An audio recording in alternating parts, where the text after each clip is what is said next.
पवित्र श्रीमद् भागवत गीता, पवित्र चारों वेद, पवित्र कुरान शरीफ, पवित्र बाइबल, पवित्र गुरु ग्रंथ साहिब, पवित्र कबीर साहिब की वाणी में छुपे हुए गूढ़ रहस्य अर्थात तत्व को जानने के लिए कृपया अवश्य सुनिए जगत गुरु तत्वदर्शी संत रामपाल जी महाराज के मंगल प्रवचन।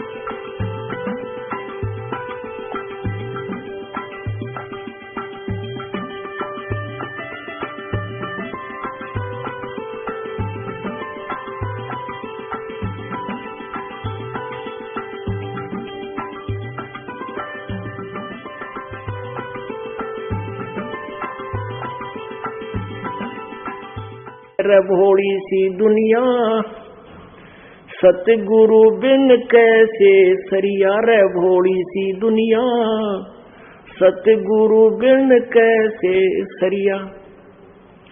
अपने लला के बाल उतरवावे देख के चीना लग जइया, अपने लला के बाल उतरवावे देख के चीना लग जइया।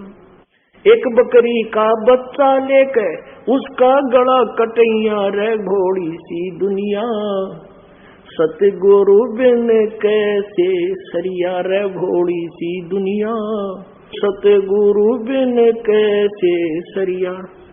अब पहले तो बहुत बुरा हाल था, अब इतना करने लग गया कि जैसे एक गुड़गांव में वाड़ी पे जाते थे बाल उतरवाने के लिए, नवजात शिशु लिबेटा होता है बेटी,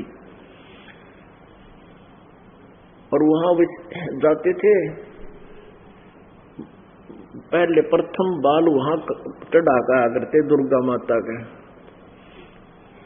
गुड़गांव में वाली माता के, और वहां क्या करती बुढ़िया ले जाती अपनी पुत्र वधू ने और उस पोते ने छोटे से ने, और जाकर वहां कहती नाई होते थे वहां पर बाल काटने वाले, और उस नाई को कहती ले रे नाई के बाल काट दे माता का चढ़ाऊंगी।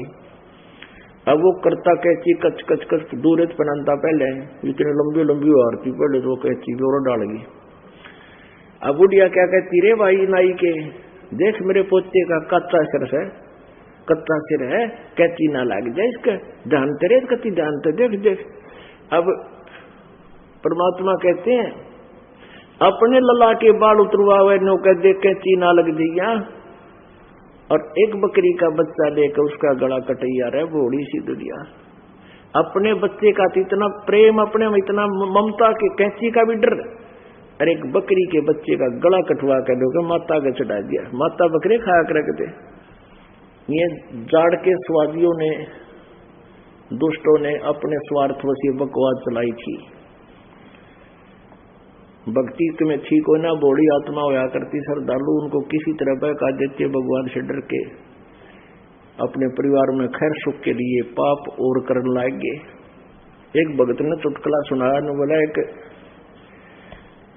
ये गुड़गांव वाली माता का सरकारी ठेका देने लगी, सरकार के अंतर्गत आ गया वो, और सरकार जैसे उसको दे दी 2 लाख रुपये सरकार को जमा करा दिए, बाकी ज्यादा हो तेरा कितना भी यहाँ पूजा पाठ का पैसा आवे। उसने ले लिया 2.5 लाख का, और लास्ट दिन था, उन्हें साफ साफ आ दिया कोई तो 100-200 आदमी और आ सकते हैं, इब और कोई चढ़ावा आवे कोई नहीं पूजा का सामान। उसने एस्टीमेट ला लिया 50,000 का टोटा हो गया, 50,000 की आनी होगी, उस ठेकेदार ने अपना एस्टीमेट ला रखा था। इतना में एक बुढ़िया आ गई, वो बुढ़िया ने बोला माँ ताई के करना आई तू? वह बुढ़िया बोली बोला भाई मेरे पोते की कांच लकड़ा है और माता तो ठीक करना आई हूँ। उन्होंने बोला माई या तो कांच काट है ठीक ना करती, तो उन्हें बोली रे 1.5 नो को बोला 50,000 में मेरी काट रखी इसने। 50,000 का टोटा हो गया मेरा। अब क्या बताते हैं परमात्मा, कहते अपने लला के बाल उतरवावे और देखें चीना लग दिया, और एक बकरी का बच्चा लेके और उसका गला कटैया रे बोली सी दुनिया। ऐसे जुल्म करो और फिर घर में खैर चाहो। अब ये सारे कारण ही अज्ञानी संतों, ऋषियों, महर्षियों के थे, जिन्होंने हमारे पूर्वजों को मिसगाइड कर दिया। वो भगवान से डरने वाले थे, पूर्ण रूपेण परमात्मा पर समर्पित थे, और इन दुष्ट लोगों ने उनको गुमराह करके कहां जाल छोड़ा। अब कैसी पूजाएं बना दी। एक ओही माता का व्रत आया करे, ओही कमोई बोल रहे हैं। कबीर परमात्मा कहा करते, आप लिपे आप पोते आप बनावे ओई, और उस पे बुढ़िया पुत्र मांगे तेरी अकल कड़े ते खोई। एक वही माता बना करते नो, चित्र सा बना लेते। अब तो बनी बनाई कागजा की आगी उसको छाप देते हैं द्वार पे, और उसका आगे बैठ के नो कहे मेरे दूध में और पूता में खैर राखिए। कहते हैं पत्थर पूजे जाटी पूजे सिर तुलसा कह हो, मेरे दूध पूत में खैर राखिए न्यो पूजू हूं तो। अब क्या कहते हैं कि किता तो जाटी पूजे और किता तो पत्थर पूजे, और किता फिर तुलसी माता ने पूजा, तुलसी ने उसने माता बना रही। सिर तुलसा के हो और उन नो कह मेरे दूध पूत में खैर राखिए नो पूजू हूं तो। बताइए पूजाएं थी हमारी, जाटी ने पूजे या तुलसी पौधा, ये एक जड़ी है, और इसने माता बना रहे और इसको अगर माथा टेके तो हमारी खैर रखिए। परमात्मा कहते हो थारी तुलसी माता ने बकरा खा गया, हाँ उसने अपना बचाव नहीं किया, तुम्हारा क्या करेगी वो। फिर क्या बताते हैं, कच्चा पाका भोजन बना के माता पूजने गईया, उस माता ऊपर कुत्ता मुत है वो क्यों ना मर गईया रे घोड़ी सी दुनिया। सतगुरु बिन कैसे सरिया रे घोड़ी सी दुनिया, सतगुरु बिन कैसे सरिया। अब भी ये रिवाज बहुत जोरों पर है, लेकिन हमारा तो पीछा छूट गया, 15-20 साल हो गए, मालिक की दया होगी। नियम भी उसी कैटेगरी में थे। अब क्या करा करती हमारी दादी, रोटी बनाती कच्चे पाके पूड़े और तेल में, सरसों के तेल में, और माता के भोग लगाने चलते। और माता की है 4 ईंट ला रखी, चबूतरा बना रखा, इतना गुच्छा उसका महल बना रखा, वो 4 ईंट 9 लाख ऊपर, और वहां लाइन लगी रहती, कोई जा रही है कोई आ रही है, और वहां 10-20 कुत्ते 4 खड़े रहते। वह बुढ़िया तो उड़ा पूड़े गेर के नीचे उतरा को नहीं, इतने में वह चढ़ जा कुत्ते और लड़े और खाओ एक दूसरे को। वह माथा का तो नंबर नहीं आने दे, इतने वह खा ले, और फिर उससे के ऊपर मुझकाओ चलते समय। अब परमात्मा कहते हैं, अब रोटी जो पूजा के लिए जो भोजन बनाते थे वो भी किसाए बने जा कच्चा पाका, उन्हें बेरा था कुत्ता ने खाना है, जल्दी कोई देर कर देती है ना, काकी ताई मेरी दादी ने कहा जल्दी बना दे वार हो से, अब बना दे जिसा बना है, वो जिसा उठावे फटाफट ले जाती। उनको पता था कुत्ता ने खाना है, वहां पर कोई मानस थोड़े खा सके उसने। तो कहने का भाव यह कि इन पूजाओं से अपने घर में खैर सताते थे, ऐसी साधना करके हम कुशल के भी इंतजार करते थे। हमारे ऊपर ऐसे कैर डवा दिए नालायक संतों ऋषियों ने, गुरुओं ने। फिर क्या बताते हैं, जीवित बाप गेल लट्ठम लट्ठा और मुए गंग पोचैया, जब आवे आसोज का महीना फिर वो कौआ बाप बनैया रे भोड़ी सी दुनिया। गुरु बिन कैसे सरिया रे भोड़ी सी दुनिया, सतगुरु बिन कैसे सरिया। अब कहते हैं जब पिताजी जीवित हैं तब तो परवाह नहीं, उनके साथ अच्छा व्यवहार सलूक नहीं करते, और मरे पाछे नो के इसने गंगा में पहुंचा काओ, इसकी गति कराओ, उन आड्डा ने ठा के फिर गंगा में जा। गंगा पर, और वहां गंगा घाट पर वो बैठे नकली गुरु, एक व्यक्ति की पत्नी ने नाम ले रखा था यहाँ से। उस बेटी के तो बात सारी समझ में आई, क्योंकि यहाँ आएंगे ज्ञान सुनेंगे तो ये तो कोई आजकल ऐसा बालक तो नहीं है, ज्ञान से पता तो लग ही जाता है। तो उस बहन का तो पक्का विश्वास हो गया, उसके पति देव का विश्वास ना हुआ था, और वो मना भी करती थी कि इस तरह ये जो फूल उठा कर ले जाते हैं गंगा में डाल काटते, बोले कोई लाभ नहीं, और इसकी सारी कथा भी सुनाया करती, वाह कैसे होता है ऐसे होता है। वो ना मान्या करता, ने बोला नहीं तुम तो बकवास करे है, और लोक लाज है या तो करना तो पड़ेगा। वो इसीलिए नाम ना लेवे था कि ना फिर मेरा बना लिया था नाम, बाबू मरेगा इसकी तो फिर मैं फूल लेके जाऊंगा। दुनिया के कवेगी। एक दिन वो कह रही थी कि पड़ोस में उसका ताऊ मर गया, और वो फूल लेकर के उनके साथ वहां पहुंच गया गंगा घाट पे, और वहां जाते ही यूं पूछेंगे कहां से आया है, कहां से आया है वो पंडित लोग जो गति कराने वाले गुरु। तो हमने बताया वहां से आए हैं, तो दूसरा भाग गया कि आज आज तुम हमारे हो, हमारे हो, युवा क्षेत्र हमारे हैं वहां के लोग। वो आ गया, हम उसके पास चले गए, उसने पूरी वही काट ली वापस ली, और देख के पक्ष नो बोला जजमान इब कद गड़े दिन में आए तुम। वो उसका पति बताओ था फिर अपनी पत्नी ना कहे कि नो बोला मेरे धक देसी हुई अकी दुश्मनता हमारी खैर मनाओ हमारा रोज मरे, नो कह तुम तो गणे दिन में आए जजमान ये क्रिया कराने। उस दिन के बाद नो बोला मेरा पक्की जचगी, और नाम ले लिया और छोड़ दी सारी बकवास। बताइए के गति करा, वो जो शुक्र बनाओ कि इनका रोज मरे और यहाँ जल्दी जल्दी आवे। अब क्या बताते हैं, जीवित बाप गेल लट्ठम लट्ठा। अपन आत्माओं परमात्मा कहते हैं घट में शोक सलसला ये सूतक दिन राती, जीवित जग में जूती पड़े फिर जम तोड़े छाती। होय होय। कहते हैं जो भक्ति नहीं करते, परमात्मा की सत साधना नहीं करते, संसा शोक सराय में ये सूतक दिन राती, जीवित जग में जूती पड़े फिर जम तोड़े छाती।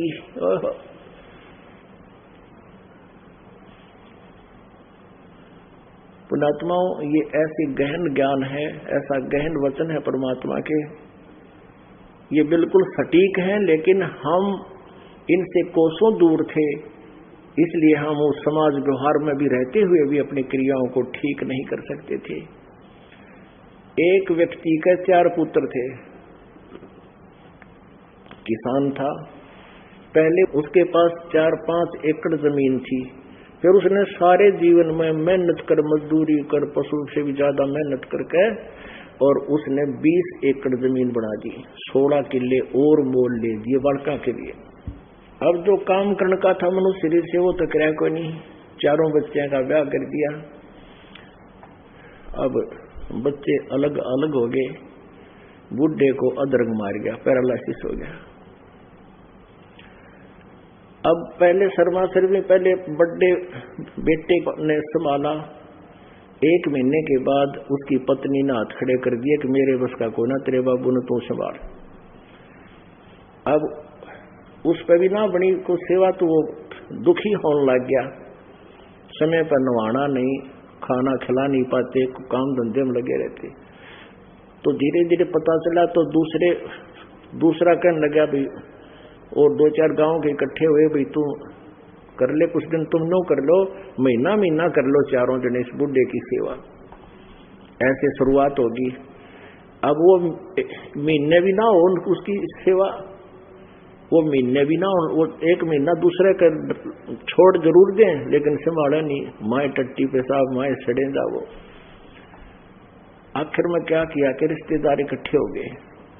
अब उन्होंने कहा भी तुम नो करो, तुम्हारी इतने जमीन है, 4 जने, 4 चौक 16, और 4 बुढ़े का बांटा हुए हैं, जो इसके बांटे 4 किले हैं वो ले लो और इसकी सेवा कर लो, कौन सा करेगा। तो छोटे वाले की पत्नी बोली हम कर देंगे, वो लालच में। अब उसने रख लिया, 1 महीने 20 दिन तो उसकी करी सेवा, फिर हुआ भी न बोली या किले भी ले लो और बुढ़ा भी ले लो, हमने जरूरत को ना। पंचायत हुई और पंचायत ने नो सोचा भी इन जितने भी इसके 4 किले आवे है बाटे में इसको ठेके पर देकर और नौकर छोड़ जाएंगे, ऐसा विचार कर रहे। और बुढ़ा पड़ा वहां पर 4 पाई बनो बंगा मुंह हो रहा और पोता आ गया छोटे वाला, उसने नो कहा बोला जा नहीं, अब बेटा ने कर दिए गए और पोते को काटेंगे टाट तेरी। यानी अब बेटा ने तो एक एक पल भारी हो रहा, बाप दुश्मन बन गया और पोत्या ममता गहरी। अपनात्माओं, जब तक हम भगवान के इस ज्ञान से परिचित नहीं होते हमारा जीवन पशु से ही बदतर है, भले ही हम मनुष्य की खाल में घूम रहे होते हैं। अब परमात्मा की जब सत भक्ति भी करता रहे तार काम भी करे, उस काम में बरकत भी मालिक दे, तार किले भी होते और भक्ति भी करता तो यह दुर्गति नहीं होती। और हो जाती तो कहते हैं मान ले कोई अटैक हो भी जाकर कोई ऐसी भारा कर्म हो, लेकिन फिर हल्का होकर टल जाओगा, ऐसी दुर्गति नहीं होती। 6 सेवादार रहे उसके ऊपर परमात्मा पहले तो या होने कौन दे, और फिर भी अपनी भक्ति में कोई हीनता आ जाती है या कोई संस्कार मालिक ने चेंज करने होते हैं तो फिर वो बुढ़ापा भी बहुत अच्छी तरह कटेगा उसका। परमात्मा भगत की बहुत कोई व्यवस्था करे वो इसी कर देगा कि उसको याद भी नहीं रहेगी तो वर्द है या कैसे है। अब भक्ति करने से एक उदाहरण बताते हैं कि एक त्रिलोचन नाम का भगत था और परमात्मा की भक्ति करता था, आदीनी से रहता था। और उसका फिर एक सेवक था, एक सेवक रखा हुआ था उसने नौकर। और क्या हुआ कि वो नौकर को जाना पड़ गया किसी कामवश, वो दूसरे स्टेट का था। उसने कहा कि महाराज जी मैंने जाना पड़ेगा, ऐसे ऐसे घर में कोई घटना घट गई, पत्र आया है। वो त्रिलोचन भगत बोला कि जा बेटा कोई बात नहीं, वो चला गया। वो तो गया होगा मनमाने 20-30 किलोमीटर पैदल चला करते, उधर से उसका दस्त लाग गए। भगत के वृद्ध हो रहा था 80-85 साल का और बहुत दुखी हो गया। अब वो परमात्मा आगे उसका रूप बना के अपने उसके नौकर का और वापस आगे एकदम वो भगत बोला अरे सेवादार तू चुप कर आ गया, वापस कैसे आ गया? वो कहने लगा जी मैं फिर जाऊंगा और मेरे पता नहीं के मन में आई, मैं वापस आ गया। मैंने सोचा कल जाऊंगा, आज तो लेट हो जाऊंगा, ऐसे ऐसे तो अब मैं ना जाऊं, आप तो बीमार बहुत हो, आप ठीक हो लोगे ना, स्वस्थ हो लोगे तब जाऊंगा। 1 महीने तक वो परमात्मा सेवक का रूप बनाकर उसकी टट्टी ठावे, वहीं चारपाई के पास बैठ कर वो टट्टी करे और उसको उठा के बाहर फेंका, उसका हाथ धोए, उसको नवावे धोआवे, कपड़े धोवे, रोटी पोवे और प्यार तक खवावे। अब 1 महीने के बाद वो नौकर आ गया। वो नौकर तो आया, मान ले गांव में प्रवेश किया और परमात्मा खिसक गए। अब वो नौकर ले रहा सामान घर से, जो भी उनके क्षेत्र में जो चीज होया करती, कोई मतीरा ले रहा, कोई सेब ले रहा है और चूरमा बनवा के ला रहा सफर में, और आके वहां रख के और प्रणाम करी कहने लगे महाराज 20 दिन की कह गया था, महीना लग गया, मैंने माफ करियो, आप ठीक हो?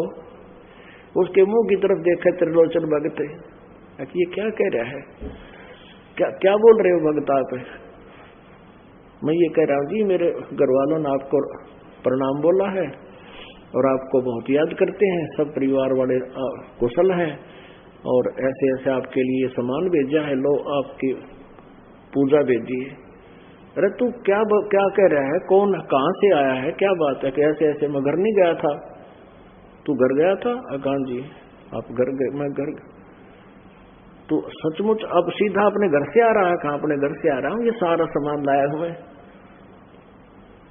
तब उसकी आंखों में पानी आ गया, 80 साल के बूढ़े गए, रोने लग गया। बोला हे परमात्मा इस पापी के ऊपर इतना भार चढ़ा दिया, आपने आकर के मेरे टट्टी तक उठा दी, मेरे साथ कितना अच्छा व्यवहार कर गया। तो पुण्यात्माओं ये सतकर मानना, ये कथाएं नहीं है, ये बिल्कुल 100% सत्य कहानी है, सत्य कथाएं हैं, केवल दंत कथा नहीं है। तो परमात्मा ऐसे सुख देता है, लेकिन कहते हैं सतगुरु के दरबार में कमी काहे की ना, और अंसा मौज नहीं पाता तेरी चूक चाकरी में। परमात्मा ऐसे लाभ देता है, लेकिन आप प्राप्त नहीं कर पा रहे उससे ये बेनिफिट, तो आपकी कोई सेवा शुश्रूषा में कमी रह रही है, आपकी कोई भक्ति में, कोई श्रद्धा में, आपके अंदर आस्था में या त्रुटि है। जिस दिन यह निकल जाएगी उस दिन देखना नए नए चमत्कार आपको आगे दे पाओगे। अब क्या बताते हैं, जय सतगुरु की संगत करते सकल कर्म कट जाई, अमरपुरी पर आसन होते जहां धूप ना छाई। अब परमात्मा कहते हैं जय सतगुरु की संगत करते, जय सतगुरु की शरण में चले जाते, ना तो श्राद्ध निकालने की जरूरत है, ना पिंड भरवान की आवश्यकता, और ना, क्योंकि वो भूत नहीं बने, हमारे जो भक्ति कर रहे हैं वो भूत प्रेत पितर की योनि में नहीं जाएंगे। और पुण्यात्मा, और यदि आपके पितर, आपके माता पिता, क्योंकि वो तो अंडरस्टूड है, जो भक्ति नहीं करके किसी ना किसी योनि में कष्ट उठा ही रहे हैं, कहीं भूत बने होंगे कि तो पशु पक्षी की योनि में होंगे। अब आपकी सच्ची श्रद्धा स्वाभाविक है कि आपकी आस्था जावेगी उनके प्रति के भगवान मेरे माता पिता की तो बहुत गुंडी दुरुक्ति हुई होगी, तो उसके लिए भी समाधान परमात्मा बताते हैं। आपके उन पितरों तक का छुटकारा आपकी भक्ति से हो जाएगा, और ऐसे हो जाएगा कि आपको पता भी नहीं चलेगा। जिसका ये इतनी बेनिफिशियल है, कहते हैं भक्ति बीज होवे जो हंसा, और तारों तास के कुत्र वंशा। आने वाली 101 पीढ़ी तो पार होएगी, और जो पितर और योनियों में दुख पा रहे हैं उनको उनका भी छुटकारा हो जाएगा, उसकी विधि बताई जाती है। तो पुण्यात्माओं, अब क्या बताते हैं, प्रेत चला पैजा विराजे पितरों पिंड भराई, बौर श्राद्ध खान को आए फिर काग वहे कलमाई। जय सतगुरु की संगत करते सकल कर्म कट जाई, अमरपुरी पर आसन होते जहां धूप ना छाई। कहते हैं जय सतगुरु की संगत करते ये सभी झंझट मिट जाते, सारे पाप नाश हो जाते और सतलोक में चले जाते, अमर लोक में जहां परम शांति प्राप्त होती है। गीता जी अध्याय नंबर 18 के श्लोक नंबर 62 में कहा कि अर्जुन तू सर्वभाव से उस परमेश्वर की शरण में जा, उसकी कृपा से तू परम शांति और सनातन परम धाम को प्राप्त होगा। या उसी को याद दिला रहे हैं गरीबदास साहिब जी। जय सतगुरु की संगत करते सकल कर्म कट जाई, अमरपुरी पर आसन होते, अमरपुरी सनातन परम धाम पर तुम्हारा स्थान होता, आसन होते, वहां निवास होता, जहां धूप ना छाई, जहां पर कोई कष्ट नहीं है। सुरत नृत मन पवन पियाना, शब्द शब्द समाई। गरीबदास गलतान महल में मिले कबीर गोसाई। अब गरीबदास जी कहते हैं कि सत साधना जो करते हैं, सुमरन करते हैं, सुरत नृत मन और पवन, इन सब को एक साथ रखना है भक्ति करते समय। जैसे आप सिमरन करते हो सतनाम का या प्रथम मंत्र का करते हो, उस पर भी ध्यान होना चाहिए कि मैं क्या मंत्र बोल रहा हूं, कौन से मंत्र का जाप कर रहा हूं, तब उसका बेनिफिट है। और वैसे आप मंत्र बोल रहे हो, मुंह से जुबान से बोल रहे हो, मन कहीं घूम रहा है, तो वो मंत्र नहीं हो रहा आपका, उसका कोई यूज नहीं है। परमात्मा कहते हैं कि माला तो कर में फिरे हाथ में, और जीव फिरे मुख माही, हनुमनवा तो धक्के पता नहीं कहाँ खावे, 14 फिरे ये तो सुमन नाही। जो भी जैसे कहते हैं ना, सुरत शब्द अभ्यास, ये प्रैक्टिस करनी पड़ती है कि मैं क्या बोल रहा हूँ। जो अक्सर अंदर मन में सिमरन कर रहा हूँ उस पर सुरत नृत्य भी होनी चाहिए कि मैं के बोल रहा हूं और ये किस का मंत्र है, और कम से कम ये जरूर होना चाहिए मैं बोल के रहा हूं। इसको सुरत और शब्द अभ्यास बोलते हैं। जैसे श्वास का सेवन श्वास के द्वारा करते हैं, एक मंत्र बाहर छोड़ते हैं, एक अंदर लेते हैं, तो उस पर ध्यान रहे मैं बाहर के छोड़ रहा हूं, कौन सा मंत्र छोड़ा है, उसका उच्चारण होता है, अंदर से अजप्पा जाप होता है, अंदर ले तो भी उसका अजप्पा जाप होता है। तो उसके ऊपर मन रहे, लगा रहे, मन रहेगा तो सुरत निरत तो अपने आप रहेंगी। सुरत निरत मन और पवन, पवन माने श्वास, इसके श्वास के ऊपर और साथ में क्या मैं बोल रहा हूं, उस शब्द के ऊपर, उस उच्चारण पर ध्यान रहे, अंदर से क्या जाप कर रहा हूं, तो वो आपका जाप लेखे में है। और उस जाप में ध्यान है नहीं, मैं बोल के रहा हूं, मन कहीं घूम रहा है, वैसे बोल रहे हैं, वो जैसे मंत्र करते रहते हैं, उससे लाभ नहीं होगा। कहते सुरत नृत मन पवन पियाना, शब्द शब्द समाई,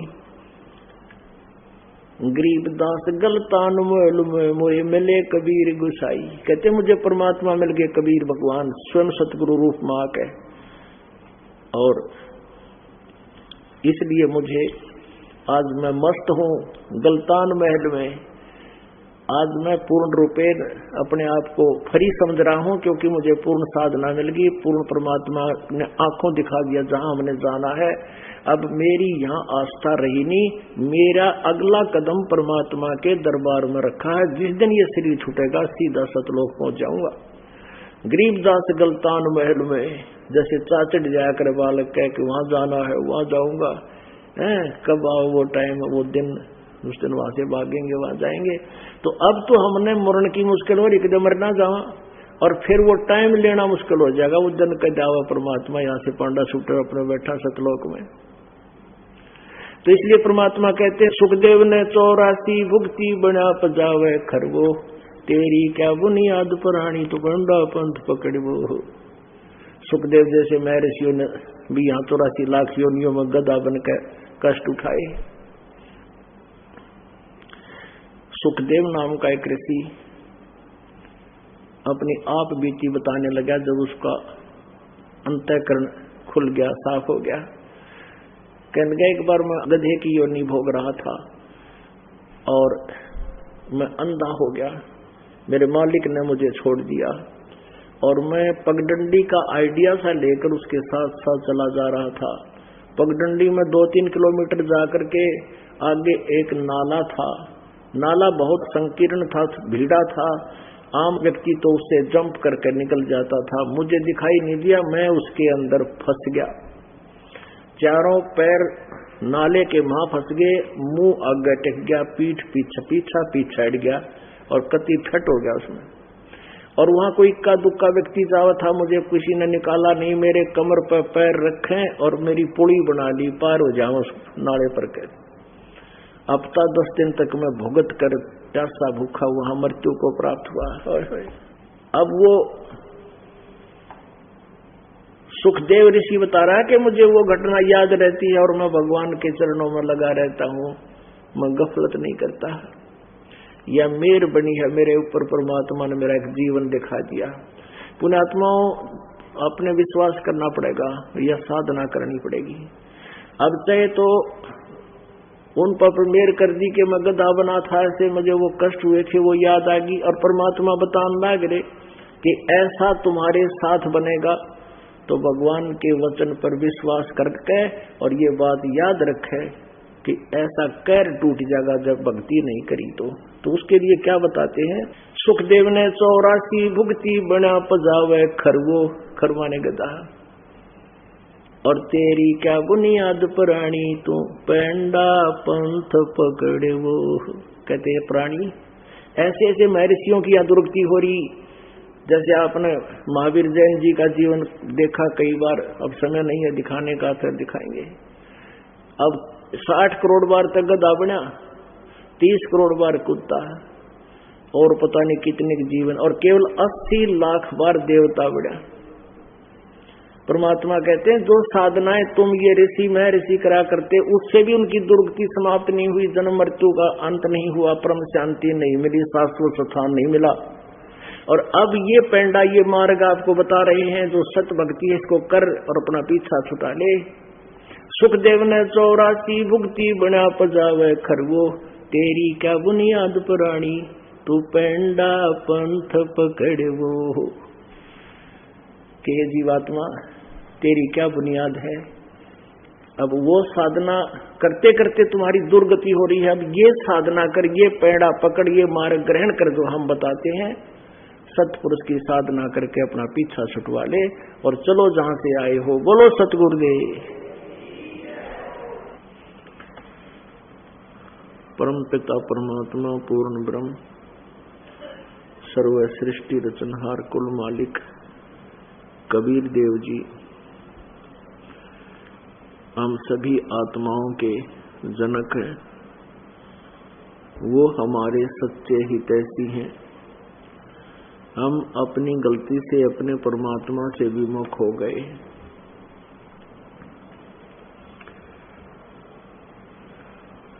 फिर भी वो हमारे पिता हम बच्चों की इस गलती को अक्षमा करने के उद्देश्य से यहाँ आते हैं और हमें वो विशेष जानकारी देते हैं हम कौन हैं, यहाँ उद्देश्य क्या हमारा और हम किस स्थान पर रह रहे हैं। ये स्थान रहने लायक नहीं है, लेकिन हम दुखों को सहन करने के इतने हैबिचुअल हो गए कि हमें ये दुख नहीं महसूस हो रहे हैं। परमेश्वर आकर के, परमात्मा स्वयं आकर के हमें जानकारी देते हैं कि तुम यहाँ गलत स्थान पर रह रहे हो।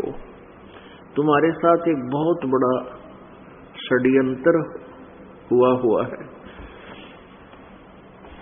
और एक विशेष षड्यंत्र के तहत तुम्हें यहाँ फंसा रखा है। आप जी की बुद्धि को बहुत कमजोर बना दिया। परमेश्वर कबीर जी हमें याद दिलाते हैं, तुम जीव बन गए, तुम हंस थे। मेरे हंसा बाई हंस रूप था जब तू आया। मेरे हंसा बाई हंस रूप था जब तू आया। अपना स्वरूप भूल मैं भूला तात जीव कहाया। मेरे साधो भाई हमसे रूप था जब तू आया। मेरे अंसा भाई अंश रूप था जब तू आया। जिसमें हम इस काल के साथ यहाँ आए, इसके लोक में, उसमें हम सभी अपनी सत्य भक्ति की कमाई से ओतप्रोत थे। हम अपनी सारी कमाई लेकर के इसके साथ बैठ आए। इस काल ने उस हमारी पुण्यों की कमाई के आधार से हमें पहले तो ऊपर के लोकों में रखा और फिर इसने इस पृथ्वी के ऊपर हमें पटकना शुरू कर दिया। ये हमारे को सजा दे रखी है। यहाँ हम सब अपने कर्मों का दंड भोगने के लिए इस पृथ्वी लोक पर आए हुए हैं। परमात्मा परमेश्वर कबीर देव जी आकर के हमें याद दिलाते हैं कि तुम इस लोक के वासी नहीं हो। इस काल ने हमें इतना अज्ञानी बना दिया, हम परमात्मा की डेफिनेशन भूल चुके हैं। जबकि हम सभी सदग्रंथों को सच मानते हैं, जैसे पवित्र श्रीमद् भगवत गीता जी, पवित्र चारों वेद, पवित्र 18 पुराण आदि सदग्रंथों को हम सही मानते थे और मानते हैं। और जिन ऋषि महर्षियों को हम विद्वान मानते थे, वो एक संस्कृत भाषा बोलते थे, संस्कृत भाषा के जानने वाले थे। और उन्होंने जैसा भी इन सदग्रंथों को समझा, उस आधार से उन्होंने लोक वेद बना करके समाज में पेश कर दिया। और उस लोक वेद के आधार से इस काल प्रेरणा से सभी ने परमात्मा की परिभाषा सदग्रंथों के विपरीत पूरे समाज को व्याख्यान कर रखी है। और परमेश्वर आते हैं तब उस सच्चे ज्ञान को प्रचारित करते हैं, तो उस समय हम सभी मानव शरीरधारी प्राणी उन नकली गुरुओं, ऋषियों, महर्षियों, मंडलेश्वरों, ब्राह्मणों के आधार से परमात्मा की परिभाषा विपरीत ग्रहण किए हुए होते हैं। और परमात्मा सच्चाई बताते हैं तो हम अपने अज्ञान के कारण परमात्मा के सत्य ज्ञान का विरोध करते हैं। जो ज्ञान आज ये दास आपके रूबरू करा रहा है, परमेश्वर कबीर देव जी ने प्रत्येक युग में इस ज्ञान को बोला और लिपिबद्ध करवाया। ये सच्चिदानंद घन ब्रह्म की वाणी है, ये कबीर वाणी है। आज से 600 वर्ष पहले परमात्मा ने वही ज्ञान लिपिबद्ध करवाया था। आज वो सभी सदग्रंथों में विद्यमान है, लेकिन उस समय के ये नकली ब्राह्मण, नकली गुरु अपने आत्मा, वैसे ब्राह्मण की डेफिनेशन एक बहुत ही पवित्र होती है। ब्राह्मण के विषय में परमात्मा ने बताया है कि ब्राह्मण सोए जो ब्रह्म पहचाने और पंडित सोए जो पिंड की जाने। आप सभी ब्राह्मण हो क्योंकि आपने परमात्मा को पहचान लिया। और वैसे जाति व्यवस्था में देखें तो भी हम ब्राह्मण की परिभाषा को नहीं समझ पाए। जब से सृष्टि प्रारंभ हुई, कोई जाति अलग नहीं थी, कोई मजहब अलग नहीं था। उसी एक ही ग्रुप के व्यक्तियों ने आपस में, जैसे 4 भाई हों, उन चारों में से एक को कहा कि भाई तू बच्चों को पढ़ा दिया कर, शिक्षा ग्रहण कर और करवा। एक की सेवा लगा दी कि भाई तू रक्षा कर, क्षत्रिय बन। एक को वैसे धंधा कर और सबका पालन पोषण कर। और तीसरे को कहा भाई तू अपना झाड़ू झोपा कराया कर। तो उसे हर स्वीकार कर लिया उन्होंने। ठीक है, काम तो करना ही है, सभी ने मिलकर करना है।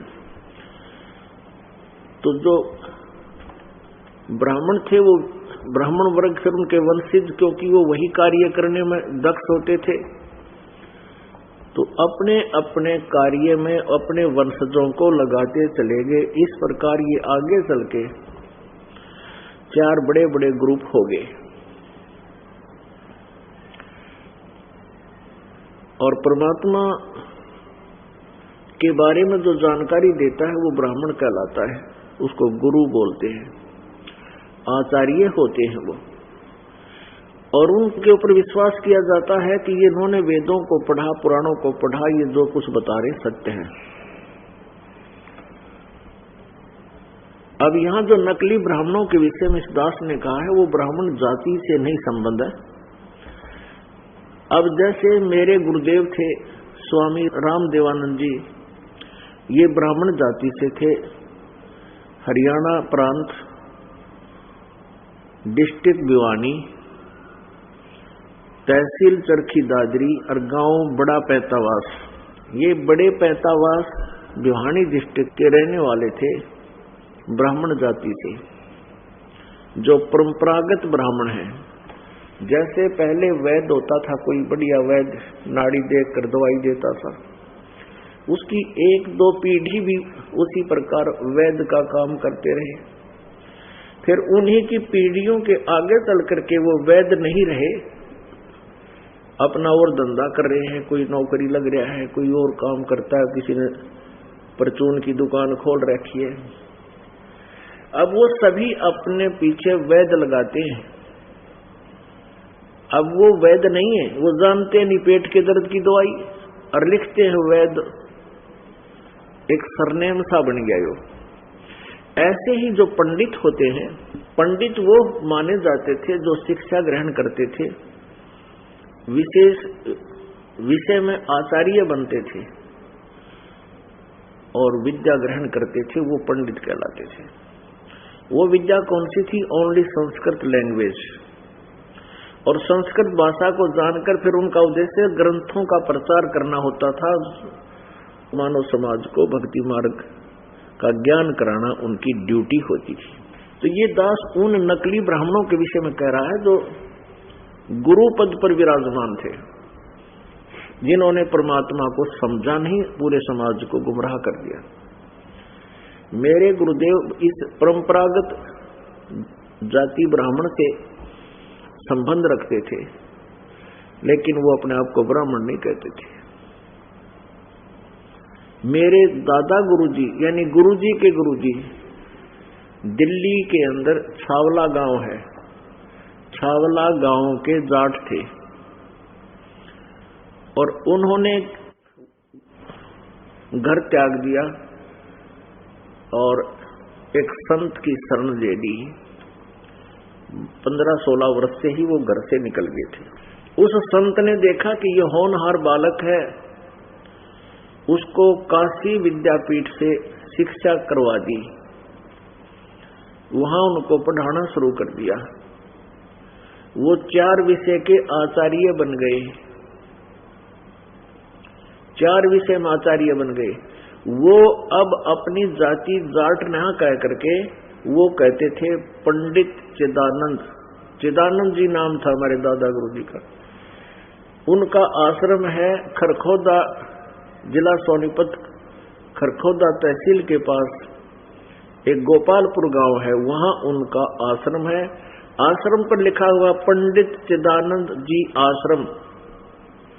तो वो जाट होते हुए, किसान होते हुए, परंपरागत जाति से वो जाट थे, लेकिन वो कर्म से फिर ब्राह्मण कहलाए, क्योंकि उन्होंने काशी विद्यापीठ से ये शिक्षा ग्रहण कर ली थी, पंडिताई वाली, यानी अध्यात्म ज्ञान की। अपने आत्मा हमारा उद्देश्य किसी जाति विशेष से नहीं, बल्कि क्योंकि ये दास भी टीचर है, आध्यात्मिक टीचर है, और पहले के जितने भी गुरु थे, आचार्य थे, महर्षि कुमाऊं थे, ब्राह्मण थे, वो भी मार्गदर्शन करते थे, वो भी टीचर थे, आध्यात्मिक टीचर थे। उन अज्ञानी टीचरों ने पूरे समाज को आउट ऑफ सिलेबस ज्ञान करा दिया, और इन सिलेबसों की यानी सिलेबस की, इन सब्जेक्ट्स की, सदग्रंथों की आड़ लेकर, सदग्रंथों का समर्थन करके, सदग्रंथों का रेफरेंस दे देकर कि ये शिव पुराण में ऐसा लिखा है, विष्णु पुराण में ऐसा लिखा है। विष्णु पुराण जब कोई सुनाता था, कहते थे विष्णु सर्वेश्वर है, महेश्वर है, सारी सृष्टि के मालिक हैं, यही स्थिति करता है, ये संहार करता है, यही उत्पत्ति करता है, ये कुल मालिक है, अजर व अमर है, इनकी कोई माता पिता नहीं। जो शिव पुराण पढ़ाता था वो शिव जी को ही सर्वेश्वर, महेश्वर, मृत्युंजय बताते थे। ये नकली आचार्य, जिनको अपने सिलेबस का ज्ञान नहीं, सब्जेक्ट का ज्ञान नहीं, तो वो टीचर नहीं है, वो तो कत्ती डुप्लीकेट नकली आदमी है। तो पुण्यात्माओं, परमात्मा जब आए थे, उन्होंने यथार्थ ज्ञान कराया था, लेकिन ये नकली गुरुओं ने, ब्राह्मणों ने परमात्मा के उस ज्ञान को जनता तक जाने नहीं दिया। इतना जबरदस्त विरोध करा दिया कि परमात्मा कबीर देव जी को कई बार तो मारने की चेष्टा की गई, क्योंकि ज्ञान में वो परमात्मा के सामने नहीं टेक पाए थे, उनके छक्के छुड़ा देते दाता। कबीर परमेश्वर जी एक प्रश्न किया करते थे उन आचार्यों मंडलेश्वरों को से खड़े होकर के कि कौन ब्रह्मा का पिता है, कौन विष्णु की माँ, शंकर का दादा कौन है, हमको दे बता। इस बात के ऊपर वो नकली गुरु, आचार्य, ब्राह्मण कहा करते कि ये झूठ बोलता है, ये ब्रह्मा विष्णु महेश की आलोचना करता है, हमसे पूछ रहा है ब्रह्मा विष्णु महेश के माता पिता कौन है, इनका दादा कौन है। और कहा करते वो परमेश्वर ब्रह्मा विष्णु महेश के विषय में बताया करते थे नकली ब्राह्मण, नकली गुरु, ऋषि महर्षि ये अजर व अमर है, सर्वेश्वर है, महेश्वर है, इनका कोई माता पिता नहीं है। और परमात्मा कहा करते कि साच कहूं तो जग ना माने, झूठ कही ना जाई हो। साच न पूरा पावते, इन झूठों जग प्रति आई हो।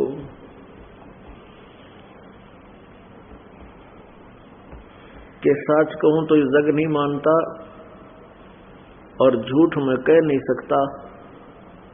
मेरी सच्चाई को स्वीकार ना करके इन झूठों को, इन झूठे गुरुओं की बातों पर तुम विश्वास कर रहे हो। अपने आत्माओं, उसमें लीला की दाता ने ये सारा ज्ञान लिपिबद्ध करवा दिया। और परमेश्वर ने परमात्मा की महिमा कैसे बताई। परमेश्वर कबीर देव जी ब्रह्मा विष्णु महेश की सतिथि बताया करते थे। उन्होंने क्या बताया?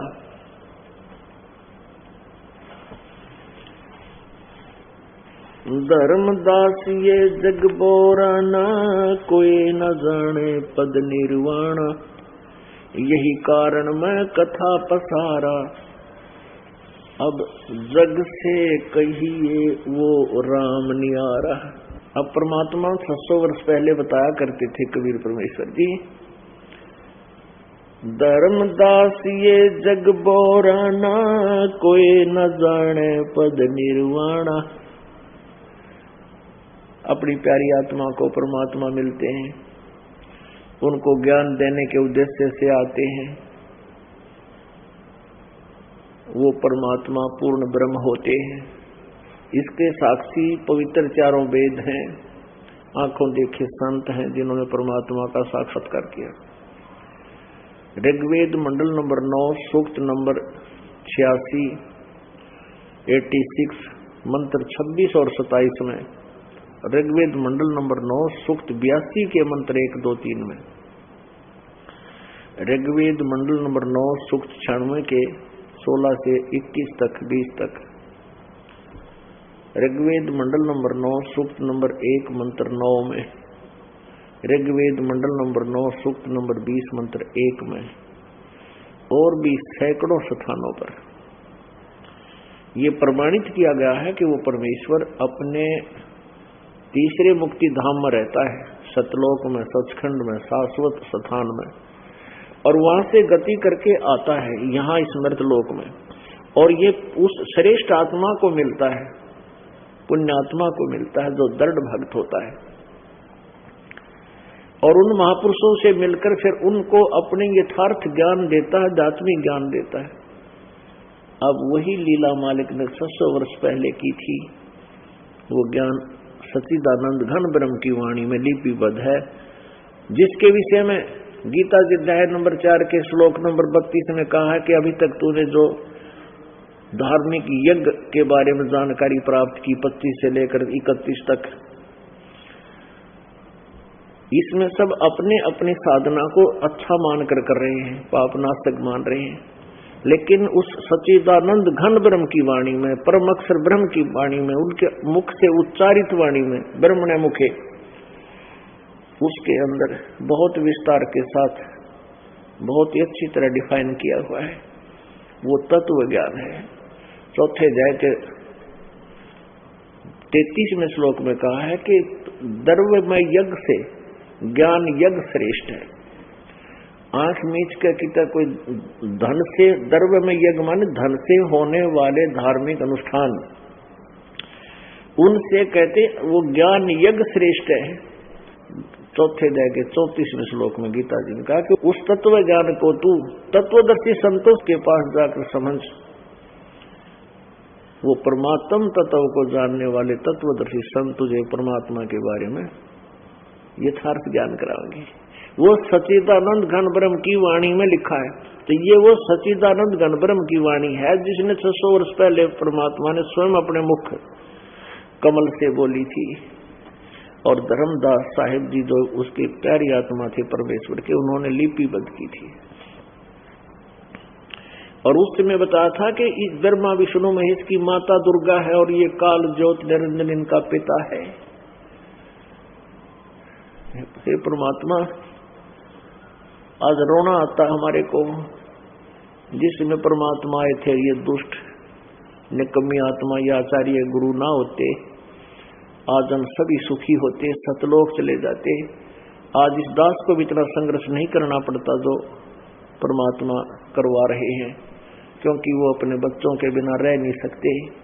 हम काल के जाल में पूर्ण रूप से फंस चुके हैं, हम इस गंदे स्थान पर रंगे जा चुके हैं। अब जैसे नीम का कीड़ा, नीम के वृक्ष पर रहने वाला कीड़ा उस कड़वी वस्तु को ही खा करके मस्त रहता है, और उसको उठाकर खांड की बोरी में डाल देना, बूरा की बोरी में, नीम के कीड़े ने वहां नहीं रुक गया वो फिर उससे निकल जाएगा। उसने स्वभाव है कोई ना, वो तो रंगा पड़ा उस नीम के उस कड़वे पदार्थ को खाकर। उसको काफी समय तक उसमें रोका जाए खांड की बोरी में, तब भी 1 महीने में जाकर उसको खाना कर शायद धीरे धीरे उसमें आदि बनता है, नीम के ऊपर फिर नहीं जाएगा तो उसको खांड की बोरी मिल जाएगी। तो पुण्यात्माओं, हम इस गंदे लोक में आ गए। यहाँ तो हम नीम खा रहे हैं और सतलोक में हम बूरा खाएंगे।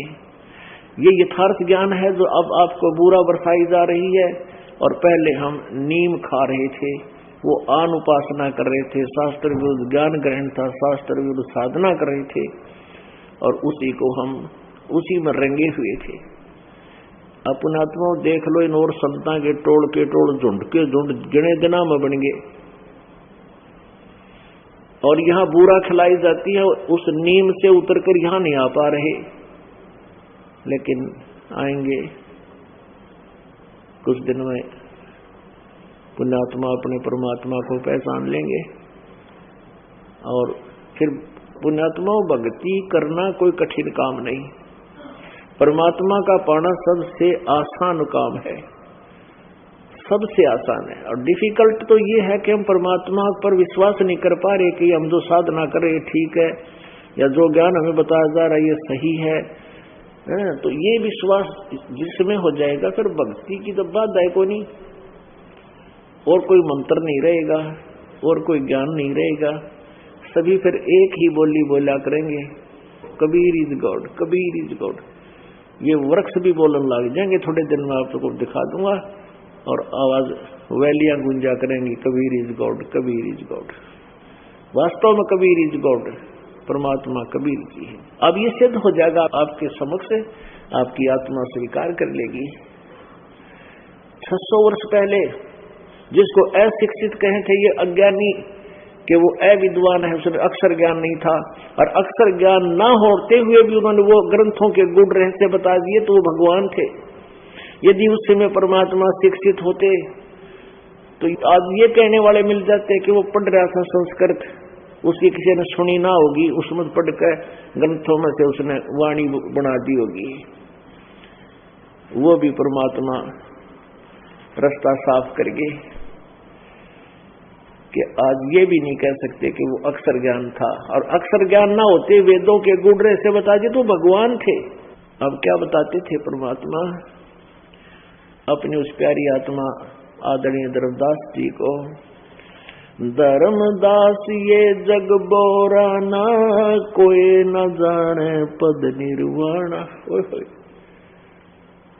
परमात्मा के एक सेंटेंस, एक चौपाई का एक ही लाइन पंक्ति कितना कंसेप्ट क्लियर कर रहे हैं कि धर्मदास ये जग बोराना, कोई न जाने पद निर्वाण। किसी को भी मोक्ष मार्ग का पता नहीं, ये पूरा विश्व विचलित है धर्मदास। अपनात्माओं, ये बात कहना कि किसी को पता नहीं। अब परमात्मा कहते थे 3 लोक और भवन चतुर्दश कोई नहीं सत्संगी। 3 लोक ये अलग कहे जाते हैं, पृथ्वी लोक, स्वर्ग लोक और पाताल लोक। और ये विष्णु का लोक, शिव का लोक, दुर्गा का लोक, धर्मराज का लोक, ब्रह्मलोक के अंदर भी 4 लोक अलग से बना रखे इस काल में ब्रह्मलोक में, और नीचे के एक पाताल को छोड़ के 6 लोक और हैं। ये कुल मिलाकर 14 लोक अलग से कहे जाते हैं। तो परमात्मा कहा करते थे कि 3 लोक और भवन चतुर्दश कोई नहीं सत्संगी, यानी कोई भी तत्व ज्ञान से, सत्य ज्ञान से परिचित नहीं है।